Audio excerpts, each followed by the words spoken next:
This is the empty clock case before we're starting. It is a 9-tube chime. It's close to 9 feet tall. So this is the inside of the clock. It is a 9-tube chime. That's the top of the clock, what it looks like. And that's as high as I can reach.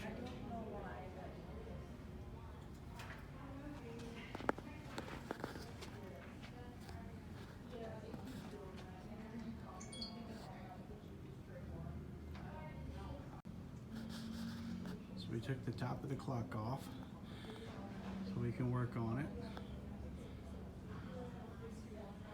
And that's what it looks like without the movement in it. So this is a clock with a movement in it, without the top on it. We got the pendulum running. You notice the heaviest weight is on the right hand side. That's what runs the chimes. The center weight is lighter than that. And the left weight runs the hourly strike. It's the smallest weight. So this is the clock running without the top on it. That's the inside. I'll show you the chimes here in just a minute.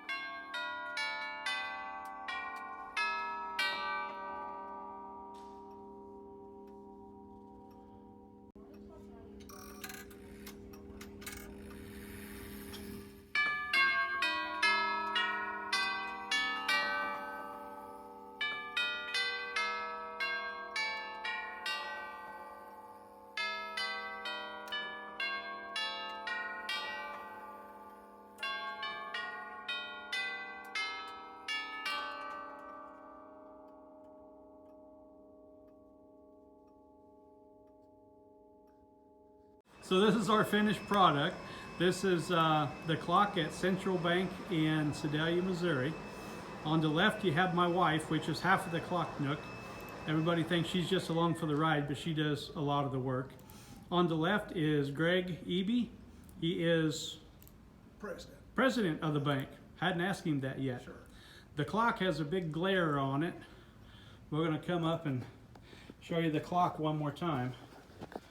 This is the bottom of it. The little face on it is something I've never seen before. This clock actually has an old style movement in it.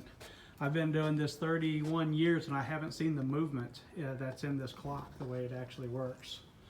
I'm not really tall enough to show you the top of the clock, but you can see the lion there.